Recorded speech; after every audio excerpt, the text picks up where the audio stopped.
Good morning, my friends. Good morning.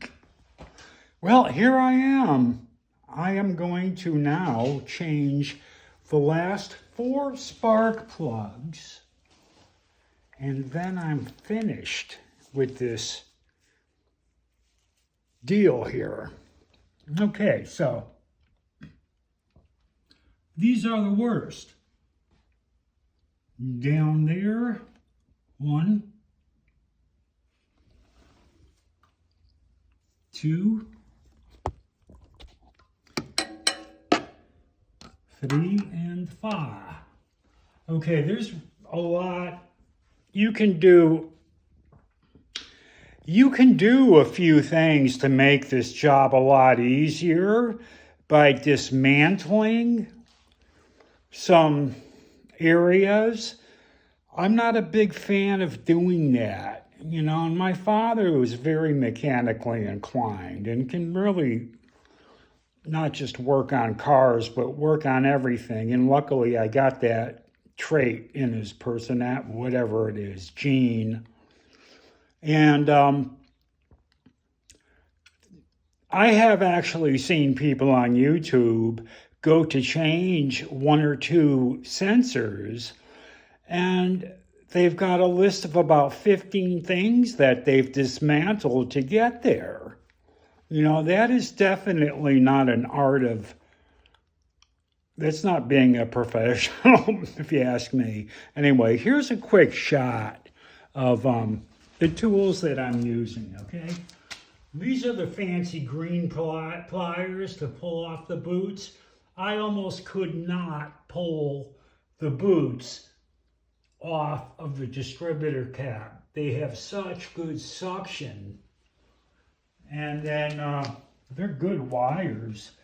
The other end is black, of course, that goes onto the plug.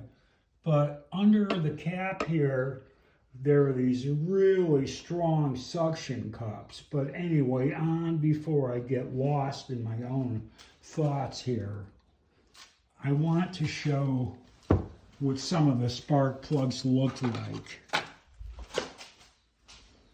You're not going to believe this. By the way, I found this snap-on towel on the road when I was into bicycling. So I don't feel so bad using it to put on the tire. This is a nice light. It's a pretty strong magnet on one side.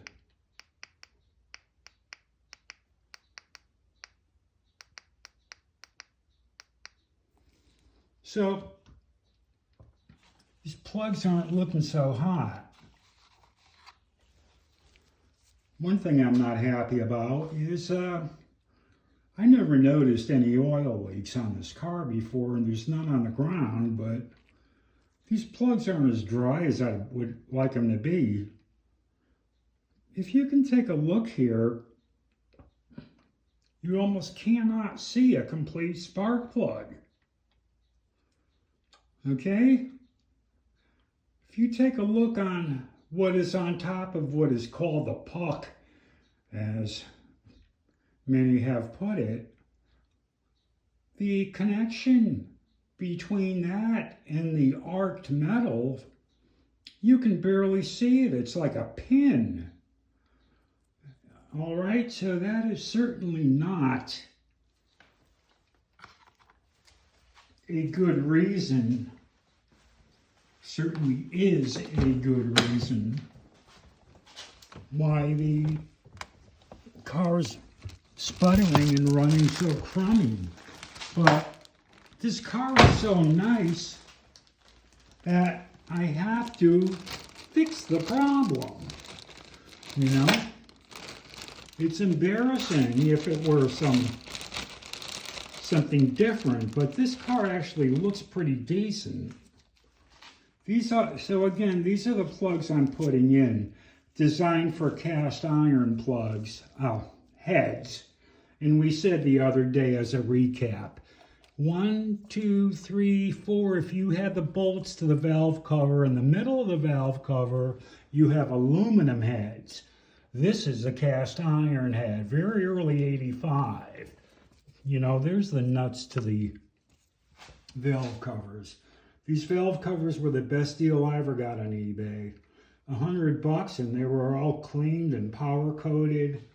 I had to pay a little bit of shipping, but you know, the guy would have brought it to his car show and sold them. Freaking nice. Funny thing is, I saved the original valve covers. The mechanic, as nice as he was, and he changed a short hose somewhere. But they did charge me a lot more when they saw taking off these valve covers required this side here. You know, all those extra gadgets had to come off. I think the power steering pump too. I don't know. Needless to say, I brought everything in a milk crate, and the milk crate was like way up near the ceiling on a shelf. Like maybe I'd forget it accidentally on purpose. So I said to the guy, please, I'd like my crate back. So I saved the original valve covers. I saved the original radiator too. The aftermarket radiator from AutoZone looks so much like the original, you almost wouldn't know. But the original radiator does have the tags on it. You know, I talk like this is some rare old Ferrari or something, but it's in nice enough condition. I think somebody will be happy to find it when I'm long gone. Okay, so I'm thinking that comparing these two spark plugs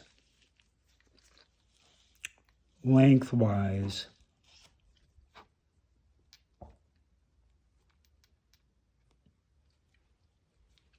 if you look at them, they really are the same length. So I didn't at least have the wrong spark plugs in the car. But these were quite expensive, you know. The ones I'm taking out are the iridium jobs. And yeah, not only were they quite expensive, but you know, who cares? I'm not whining about the price. They didn't last. They were not in this car 6 months. And I don't drive this car much. I just start driving it, you know, often. And I'm very happy this issue is going to get corrected. I have my father's Lucky Yankee hat on. This still looks brand new. Okay, so I'm going to get going and use a couple of different tricks here. Angled sockets, whatever I have to do. Any good mechanic will tell you that. You know, you have to do what you have to do to get the job done. And that's what makes me different from the backyard mechanic. All right, everybody. See you later, alligator.